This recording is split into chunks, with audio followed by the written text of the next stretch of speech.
Can living a green lifestyle make you gorgeous? Well, our next guest would definitely say so. Passionate environmentalist and New York Times best-selling author Sophie Uliano is here, and she's going to help us start our earth-friendly lifestyle today. These are easy tips, and we can't wait to see them. But first, welcome. Thank you. It's great to be here. It is nice to have you. Now, you have 3 books under the Gorgeously Green headline. Yes. A new one, which is actually a DIY book. Yes. Yeah, and we're going to actually show us some tips for easy Absolutely. things we can do. But first, Yes. I want to ask, what prompted this going green lifestyle for you? You know, I've always been into green living, really, since I can remember. But I think the thing that really spurred me into action was when I got pregnant with my daughter.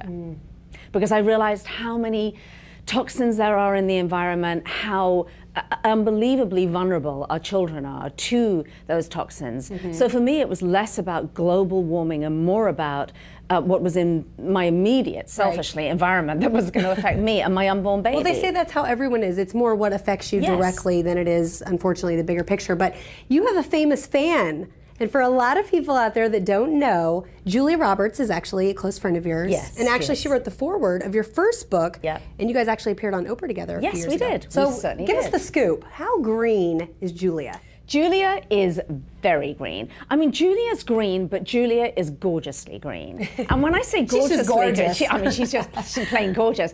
But when I say gorgeously green, she is like I am, which is we walk the middle road. So neither one of us are green zealots. It's not about living this life where we're going to be living in yurts and wearing weird hemp clothes and whatnot.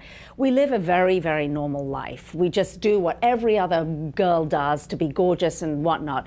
And yet there are certain tweaks that you can make that are so easy. We like to hear that. Are kind of for you, your health, and for the environment. And so your to me, family. it's just and your family. It's a no-brainer. Okay, so your new book, Do It Gorgeously, Yes. as we mentioned, is a DIY book. So you're going to show us a couple of things today. I am. So this book was spurred on by a lot of people saying, look, you're telling us to buy all these eco-friendly products and ingredients, but they can be a little more pricey. And I'm thinking, look, I've been making my own stuff for years. It's what our grandmothers used to do. Frankly, it's common sense. I like to think of green as common sense. And so I thought I'd share how I make all my own cleaners, because you know what, Rhiannon? Cleaners have a lot of bad stuff. Well, not only that, but I would rather spend my money on shoes, lipsticks, and jewelry than cleaners. You and me both. Okay, so show us here how to we make go. this So one. this is the first one. This is a tub and tile cleaner. Right?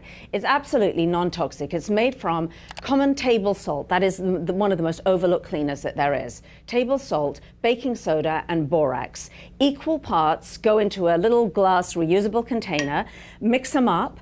All right, then you're going to add a little bit of essential oil. I like tea tree essential oil because it's antibacterial, antifungal, anti-just about everything germ that could be bad for you. I'm also putting in a little bit of lavender because I love the smell of lavender. And I like my cleaning supplies to smell absolutely, you can smell it from here, can't you? It smells incredible.